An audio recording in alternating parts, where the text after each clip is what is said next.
Selanjutnya adalah bagaimana tentang kandungan darah nifas atau bagaimana tentang karakteristik dari nifas ya. Bahwa darah nifas ini warnanya adalah merah kehitaman dan ini terjadi biasanya pada masa 2 hari setelah persalinan. Darah segar yang bercampur dengan sisa-sisa selaput ketuban dan jaringan dari lapisan endometrium uteri, kemudian juga sisa-sisa rambut, kulit tubuh bayi, dan juga tinja bayi. Nah, ini kenapa darah nifas ini biasanya di awal-awal, yaitu sekitar 2 hari pasca persalinan. Ini biasanya volumenya lumayan banyak dan dia campurannya itu macam-macam gitu, dan ini adalah merupakan sisa-sisa dari selaput ketuban, jaringan-jaringan pada lapisan rahim ya, kemudian sisa-sisa rambut bayi, kulit yang tertinggal, bahkan tinja bayi. Ini makanya dia warnanya adalah merah kehitaman. Berikutnya pada waktu hari ketiga sampai sekitar hari ketujuh setelah persalinan, dia warnanya merah agak kekuning-kuningan. Ini kenapa? Karena pada waktu itu darah yang keluar ini adalah bercampur dengan lendir. Nah, kemudian ada warnanya yang kuning ini pada hari ke-7 sampai hari ke-14 pasca persalinan. Ini kenapa? Karena darah pada masa ini dia berupa cairan lendir yang berwarna kuning dengan kandungan darah yang sangat minim. Jadi sisa-sisa dari cairan yang ada di rahim, kandungan darahnya sudah sedikit. Nah, kemudian warnanya sudah agak terang, ini putih kekuning-kuningan, biasanya pada hari ke-14 sampai 42 pasca persalinan. Nah, masa ini adalah personal ya, tingkat dari karakteristik individu itu terkait dengan hormon juga, bahwa setiap orang itu masa nifasnya berbeda-beda dan karakteristik dari darahnya juga berbeda-beda tergantung bagaimana kondisi rahim dan proses persalinannya itu. Nah, ini ketika warna yang akhir ini dia memang agak terang ya, putih kekuning-kuningan, karena ini adalah cairan lendir berwarna putih, terkadang agak kuning dengan kandungan darah yang sangat minim, darahnya itu sudah sangat minim. Nah, kalau pengalaman saya sendiri, saya mengalami nifas itu 30 hari. Tapi di hari-hari awal itu memang volumenya itu sangat luar biasa banyak. Bisa dibilang, mohon maaf ya, seperti kencing gitu, banyak sekali, bahkan harus pakai pampers. Kalau pakai softtek itu udah tidak muat gitu, tidak cukup, bakal banjir gitu. Itu di awal-awal, beberapa hari awal. Tapi ketika sudah 1 minggu dan seterusnya itu tinggal sedikit, dan semakin lama semakin sedikit dan akhirnya habis begitu.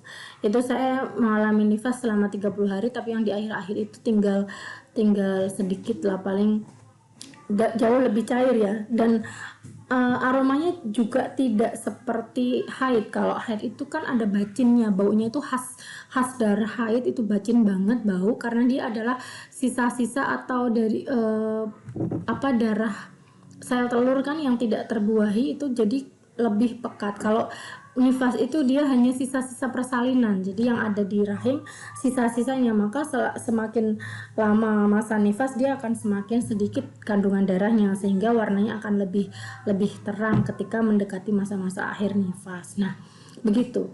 Kemudian bagaimana lama nifas?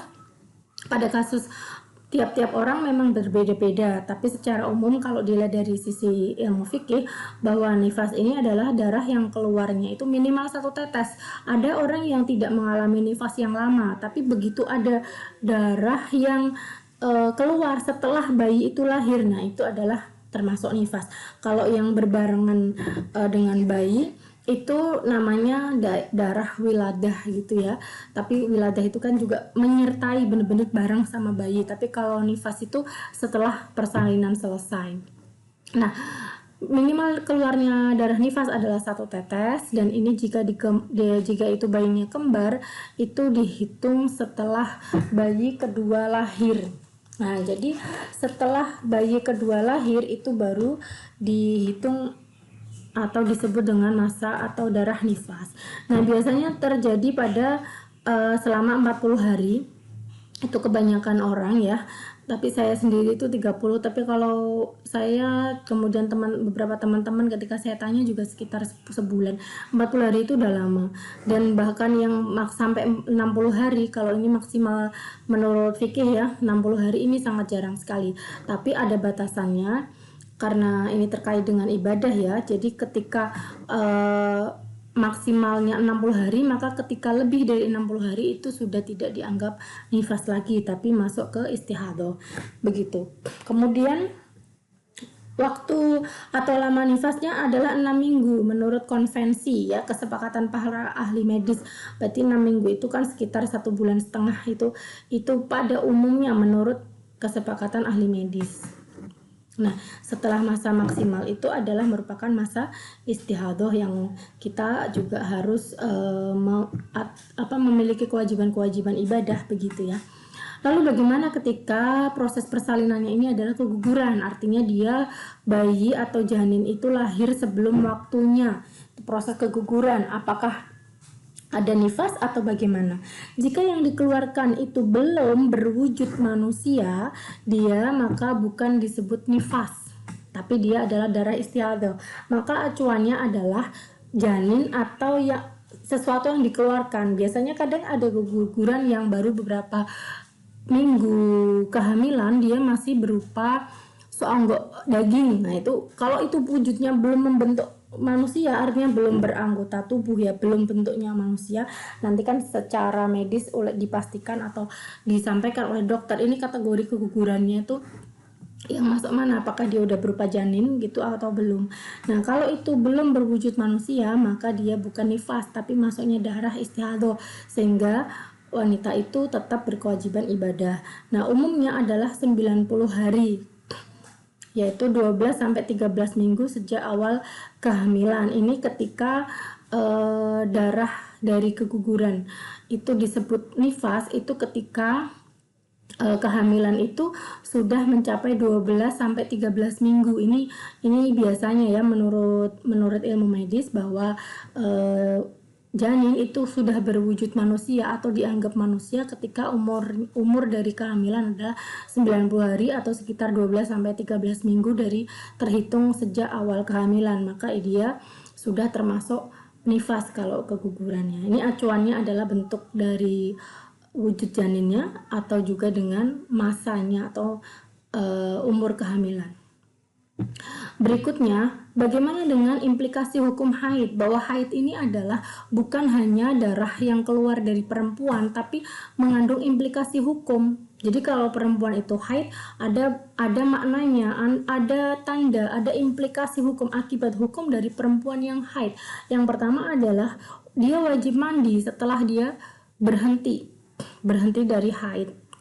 Kemudian perempuan itu menjadi balik dan dianggap telah cakap mendapatkan beban syariat dengan datangnya haid. Ketika perempuan haid berarti dia sudah mendapat beban syariat atau dia sudah berkewajiban melaksanakan perintah-perintah syariat, sehingga pahala dan dosa itu bisa ditanggung oleh dirinya, tidak lagi adalah menjadi tanggung jawab dari orang tua.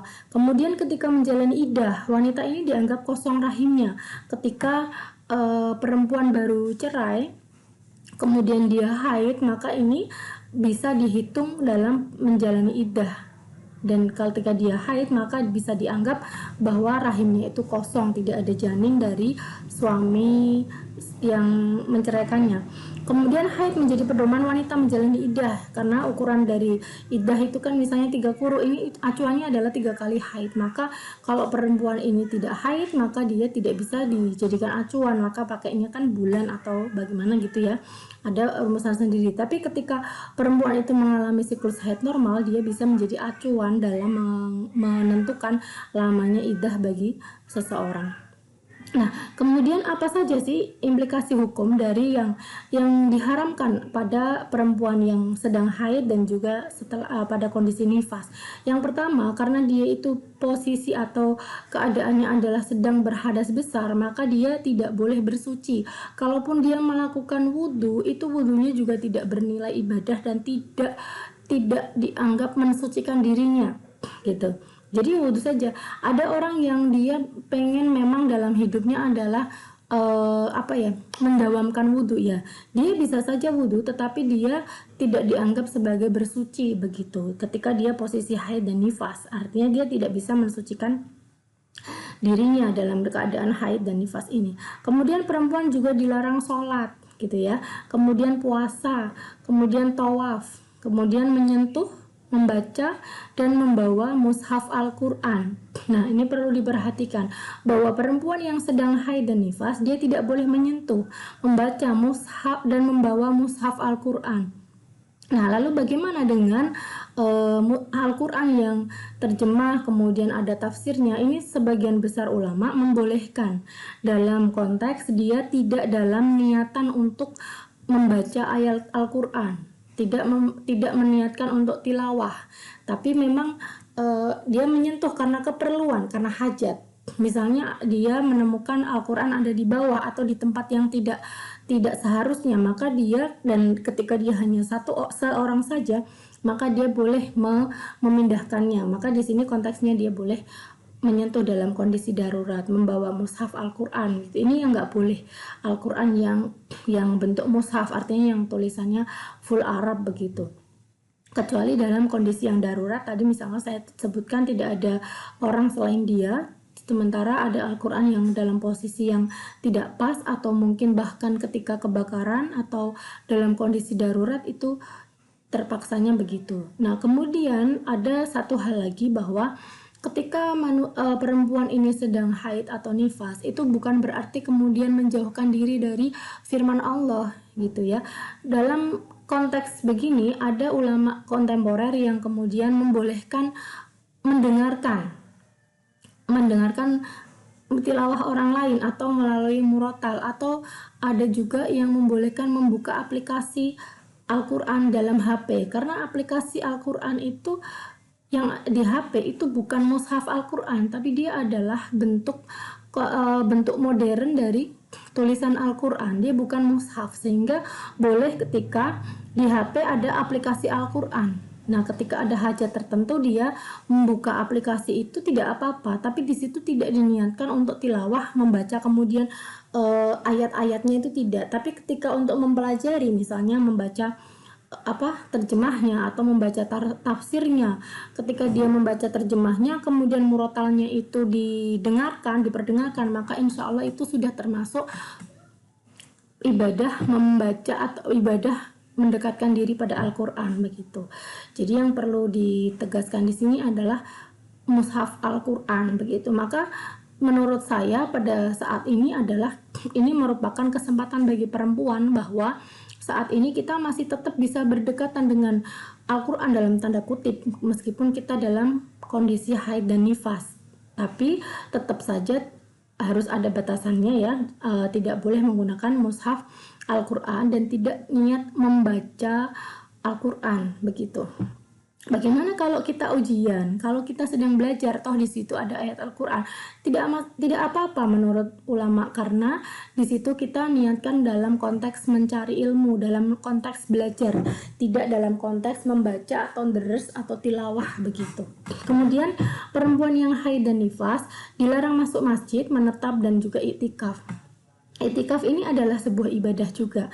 Masuk masjid dan menetap ini adalah bahwa tidak boleh perempuan haid dan yang sedang haid dan nifas masuk masjid. Tapi kemudian ada pemahaman oleh beberapa ulama, seandainya di situ ada keperluan, jadi tidak ada keperluan atau hajat, misalnya untuk menuju ke toilet, itu harus melewati masjid. Nah, makanya sekarang itu banyak masjid yang memisahkan antara toilet dengan masjidnya, itu dengan tujuan agar perempuan barangkali ada yang mau hajat ke kamar mandi, itu dia tidak harus lewat masjid. Nah, seandainya ada kondisi yang mendesak dia harus ke toilet tapi harus melewati masjid, dan dia meyakini bahwa dia lewatnya itu tidak akan mengotori tidak akan mengotori masjid dengan darahnya, itu diperbolehkan. Nah, bagaimana dengan menetap ataupun iktikaf? Iktikaf jelas tidak boleh karena dia adalah sebuah ibadah. Bagaimana menetap dalam hal ini, misalnya duduk. Kalau ada yang menegaskan begini, selama dia meyakini bahwa posisinya ini meyakinkan bahwa dia tidak akan mengotori masjid dengan darahnya. Artinya kalau sekarang berarti kita pastikan bahwa ada pakai soft tag dan itu tidak akan tembus begitu ya. Dan kita punya hajat, misalnya hanya duduk di pinggir, di teras bagian pinggir itu, misalnya nunggu ibunya sedang sholat atau apa, dan itu tidak ada peluang untuk berdiam atau menetap selain di teras itu, maka diperbolehkan dengan catatan dia akan menjamin bahwa darahnya tidak akan mengotori masjid. Namun seandainya masih ada peluang untuk kita tidak ke masjid, maka untuk kehati-hatian agar perempuan yang sedang haid dan nifas menjauhi masjid, dalam konteks artinya memastikan bahwa dirinya tidak akan mengotori masjid dengan darahnya. Kemudian perempuan haid dan nifas juga tidak boleh melakukan jima. Nah, meskipun ada penghalangnya, misalnya mohon maaf ya, misalkan dilapisin dengan kain atau semacamnya, itu tetap tidak boleh, karena secara medis pun bahwa sudah diketahui dan ada jelas keterangan medis bahwa ketika perempuan sedang mengeluarkan darah haid dan nifas itu tidak boleh melakukan hubungan suami istri begitu. Kemudian perempuan yang sedang haid dan nifas juga tidak boleh dicerai. Acuannya adalah ketika darah haid atau nifasnya itu sudah berhenti mengalir atau sudah tidak keluar lagi, itu baru boleh diceraikan. Kemudian ada beberapa ketentuan seperti tadi yang saya jelaskan.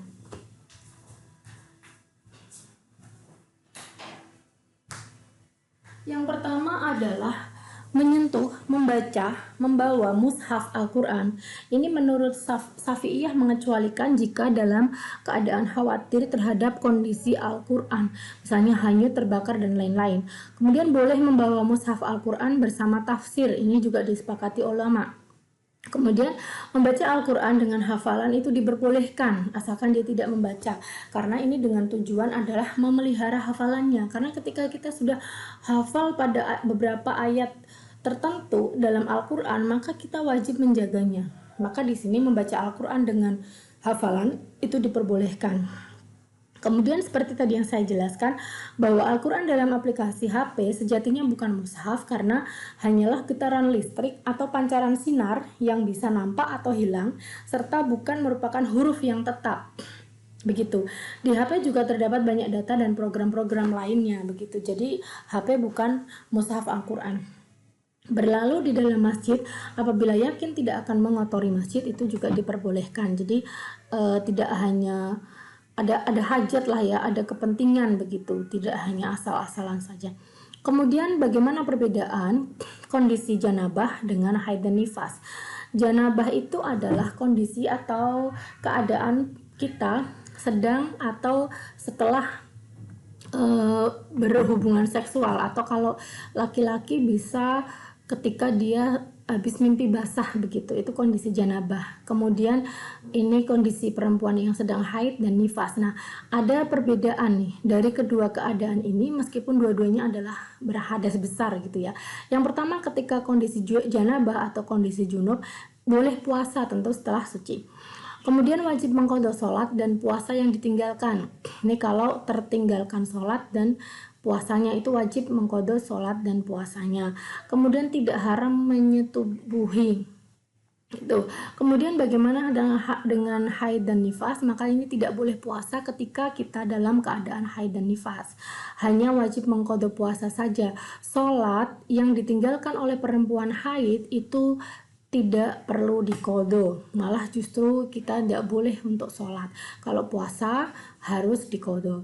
Kemudian haram menyetubuhi perempuan yang sedang haid dan nifas. Berikutnya bagaimana dengan karakteristik dari istihadah? Di penjelasan sebelumnya pernah saya sampaikan bahwa istihadho itu adalah darah biasa gitu, seperti darah yang mengalir pada tubuh kita begitu. Bisa juga dibilang dia darah penyakit karena dia keluarnya adalah di luar siklus haid, maka itu bisa jadi mengindikasikan ada sesuatu ketidakseimbangan hormonal pada tubuh kita. Istihadho ini adalah mengalirnya darah selain pada waktu yang biasa, yaitu di luar siklus haid, dan juga bukan pada masa setelah persalinan. Sifatnya sama dengan darah yang mengalir di tubuh manusia. Kandungan darahnya sebagian besar adalah plasma darah dan yang mengandung sel darah, eritrosit, leukosit, dan juga trombosit. Jadi seperti darah biasa pada umumnya, kayak darah luka begitu, segar darahnya. Warnanya merah terang, tidak kental, tidak mengandung bibit penyakit, dan tidak berbau.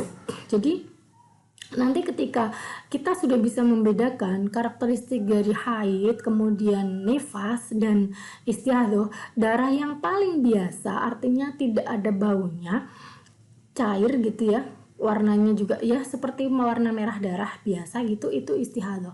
Kalau haid itu baunya lebih bacin, lebih kuat dan menyengat gitu.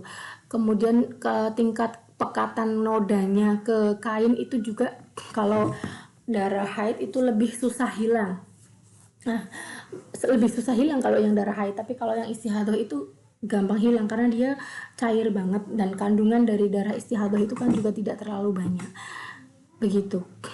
Ada mungkin wanita yang kebingungan, misalnya bahkan mohon maaf ya, di pakaian dalamnya itu ketika darah haid yang pernah nempel di situ itu akan sulit hilang. Nah, tipsnya adalah menggunakan sabun mandi atau pakai sampo, atau juga bisa pakai sunlight pencuci piring yang bagus gitu ya.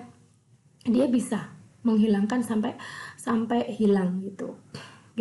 Kemudian darah istihadho ini adalah dikarenakan sakit, kemudian karena ada kerusakan mengalir dari bagian rahim terdekat. Mengalir pada wanita sebelum usia haid itu juga bisa disebut istihadho. Misalnya ada perempuan mengeluarkan darah dari kemaluan itu tapi sebelum usia 9 tahun, maka ini perlu disampaikan atau dikonsultasikan ke dokter apakah dia darah haid. Nanti kan dicek dari karakteristik darahnya apakah dia haid atau darah istihadho. Kurang dari sedikitnya waktu haid, misalnya kalau waktu haid itu kan minimal 24 jam ya, sehari semalam. Nah itu kok kita keluar darah tapi cuman 1 kali gitu, setelah itu udah ditunggu sehari 2 hari nggak keluar, maka itu adalah darah istihadho dan kita wajib mengqadha sholat yang ditinggalkan karena itu bukan haid. Ketika misalnya waktu keluar darah itu kita langsung nggak sholat gitu ya, berarti kita meninggalkan sholat. Tapi ketika kita sudah tahu bahwa itu adalah bukan darah haid, maka kita harus mengganti sholat yang kita tinggalkan. Kemudian lebih dari waktu maksimal haid. Waktu maksimal haid adalah 15 hari. Ketika kita mengeluarkan darah lebih dari 15 hari, maka hari ke-16, 17, dan seterusnya itu adalah darah istihadho. Kemudian melebihi jumlah hari haid setiap bulan. Kemudian ini melebihi jumlah hari haid setiap bulan. Jumlah maksimal haid adalah 15, maka ketika ini melebihi 15 hari itu juga sudah hari yang ke-16 dan seterusnya itu terhitung istihadho. Nah, kemudian darah wanita hamil. Ketika wanita hamil itu dia mengeluarkan darah, dan ketika karakteristiknya ini adalah seperti darah biasa, itu kategorinya istihadho begitu. Kemudian bagaimana hukum wanita istihadho? Tidak mengharamkan sesuatu seperti haid dan nifas. Jadi kewajiban ibadah tetap melekat padanya. Toharah bagi mustahadho adalah wudhu dan mandi.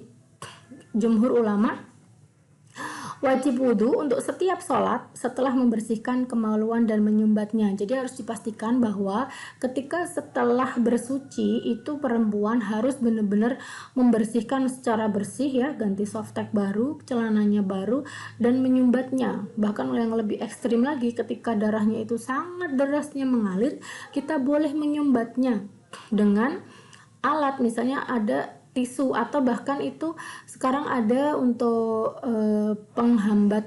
penyumbat ini ya, semacam kantong yang bisa dimasukkan ke ke jalan darah. Itu ada semacam kayak pipet tapi bentuknya kayak gelas kecil, itu bisa dimasukkan, itu ada. Nah, maka ketika kita mau ibadah dalam kondisi istihadhah itu dipastikan bahwa jangan sampai ada darah yang keluar setelah kita wudhu. Nah, ketika toh pada kasusnya itu darah memang keluar sangat derasnya, itu ada kejadian dan keluarnya darah itu benar-benar di luar kemampuan kita, kan kita nggak bisa ngempet. Kalau misalnya kita mau buang air kecil itu kan bisa ditahan. Nah, kalau darah keluar itu kita nggak bisa nahan. Maka ketika kita memang sudah berusaha membersihkan dan juga menyumbatnya, itu setelah melakukan wudhu, ternyata toh itu tetap saja keluar, maka itu kita serahkan diri kepada Allah bahwa itu sudah di luar kemampuan kita. Karena memang kita sudah berusaha, maka itu nggak apa-apa seandainya dalam proses kita ibadah itu ada keluar darah lagi. Nah, kemudian menurut jumhur ulama wajib mandi 1 kali setelah istihadahnya sudah selesai, meskipun dia itu bukan haid dan nifas, tapi ketika dia sudah selesai, jumhur ulama mewajibkan dia mandi 1 kali. Jadi artinya tidak selamanya, tidak setiap mau sholat itu mandi, enggak, tapi ketika dia sudah selesai, begitu seperti ketika haid dan nifas. Nah, kemudian bagaimana kadar masa haid bagi mustahadhah? Yang pertama adalah berpedoman kepada perbedaan sifat darah. Kalau kita sudah dewasa dan sudah mengetahui karakteristik dari darah haid, nifas, dan istihadhah, maka seharusnya kita sebagai perempuan bisa membedakan mana itu darah yang haid. Misalnya keluarnya pada siklus haid, ya kita bisa membedakan dari karakteristiknya, dari warnanya, dari baunya. Itu kita bisa membedakan. Maka kita bisa menentukan apakah itu darah haid atau istihadhah. Kemudian berpedoman pada kebiasaannya. Biasanya kita misalnya haidnya adalah 5-7 hari gitu, 5-7 hari, kok itu ternyata lebih gitu ya, lebih dari itu, maka bisa jadi atau perlu dicurigai kalau itu adalah darah istihadhah. Merujuk pada kebiasaan keumuman wanita, yaitu 6-7 hari untuk wanita yang tidak bisa membedakan sifat darah dan kebiasaannya. Bagi wanita yang siklus haidnya itu tidak teratur begitu, bisa merujuk pada keumuman dari haid wanita sekitar 6-7 hari gitu. Maka selebihnya itu bisa disebut istihadhah. Kemudian waktu istihadhahnya melebihi batas sedikitnya suci. Nah, acuan yang paling gampang ketika kita sudah mengetahui siklus haid, maka yang disebut waktu istihadhah adalah melebihi batas sedikitnya suci. Jadi masa suci itu 15 hari. Ketika kurang dari itu, maka hari itu adalah istihadhah. Misalnya 15 hari pertama itu haid, kemudian harusnya setelah hari ke-16 dan seterusnya sampai ke hari ke-30 ya, di jarak sucinya itu 15 hari, maka yang keluar pada hari jatahnya suci itu adalah darah istihadhah. Begitu. Terima kasih, dan itulah beberapa materi atau pemahaman tentang fikih darah wanita part 1, part 2, dan part 3. Semoga semuanya bisa dipahami dengan baik mahasiswa maupun mahasiswi. Saya sangat berharap jenengan semua bisa mengerti dan memahami dan kemudian bisa mengaplikasikan yang khusus untuk perempuan tentang fikih darah wanita ini. Jangan salah, untuk laki-laki juga wajib mengetahui ilmu ini karena jenengan adalah insya Allah akan menjadi imam dalam keluarga, menjadi suami, menjadi ayah yang harus dan berkewajiban menjaga keluarga dari api neraka. Jadi yang cowok jangan kemudian lari dari fikih darah wanita, tapi jenengan harus paham karena yang bertanggung jawab memberikan pemahaman, pengetahuan pada istri dan anak-anak adalah jenengan. Begitu. Saya kira cukup, kurang lebihnya mohon maaf. Assalamualaikum warahmatullahi wabarakatuh.